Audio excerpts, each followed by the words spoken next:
Assalomu alaykum Ilon baliq Toshkent kanali obunachilari hamda ilon baliqqa qiziqib shu baliq orqasidan daromad qilaman degan aka-ukalarimiz diqqatiga. Akalar, ko'rib turganingizdek ushbu basenni sotmoqchiman, sotiladi. Sababi bilasizlar, bizda katta joyimiz bor. O'shanga bu hozir jumanga kerak bo'lmayapti. Xudo xolasa buni razmerlarini aytadigan bo'lsam, balandligini 1 metr qilganman. Eniga 5 metr, uzunligi 10 metr. Ko'rib turganingizdek, mana bunaqa tent materialidan, mustahkam materialdan shunaqa yasattirganman. Har bittasi boltga kerak bo'ladi. Kerak emas bo'lgan payt, misol uchun deylik, kerak bo'lmagan holatda yechib olib qo'ysangiz, bir chekali bo'lib turadi. Mana xudo xolasa buni ichida ozginagina ilon balig'imiz lichinkalar, ya'ni chavoqlari qolgan. Ko'rinyaptimi yo'q bilmadim, mana ozgina. Xohlasa. Bunaqa narsadan ikkita. Bunisi shu 5 metrga 10 metr, balandligi 1 metrlik. Bu yoqda mana yana bittasi bor. Buni endi ancha oldin yasattirgandim. Hozir yoniga borib ko'rsataman. Buni ham balandligi 1 metr edi.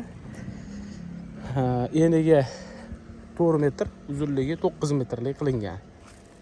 Bu ozgina faqat kichkinaroq, ya'ni 4.5 profildan yasalgan. Bular ham hammasi boltga kerak.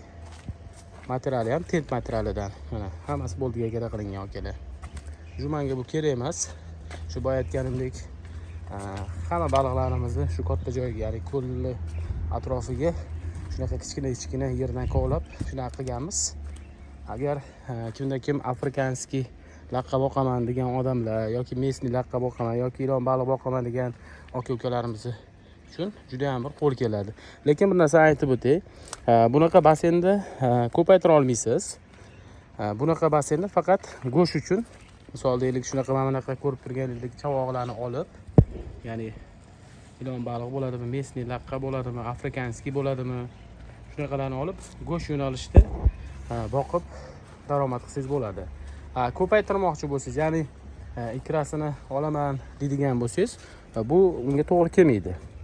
Ikrasi bo'lishligi uchun, ikra qo'yishligi uchun alohida joy kerak bo'ladi. Bu narigi joyimizga o'xshagan.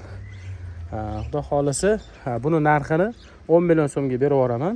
Buni narxini 7 million so'm. Agar kimga kerak bo'ladigan bo'lsa, ekranni pastda nomer qo'yib qo'yamiz. Xudo xolasa olsanglar, juda ham sizlarga kerak bo'ladi.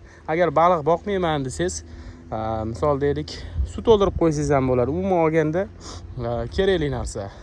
Menga endi bu kerak emas. Endi bilasizlar, biz ilon balig'i ham go'sht yo'nalishida, ham lichinka chiqarish yo'nalishida boqamiz. Hozir shunaqa yo'nalishda bizni nimalar faoliyatimiz. Shuning uchun o'sha ko'limiz oldiga alohida shunaqa bundan kattaroq qilib 4 ta joy kovlatib tayyor qilib qo'yganman. Xudo xolasa o'shandan yana ishimizni davom ettiramiz. Bu narsa shu bo'ldi, bizga kerak emas. Kimga kerak bo'lsa bemalol aloqaga chiqaverasizlar. Sog' bo'linglar, salomat bo'linglar, kuninglar xayrli o'tsin.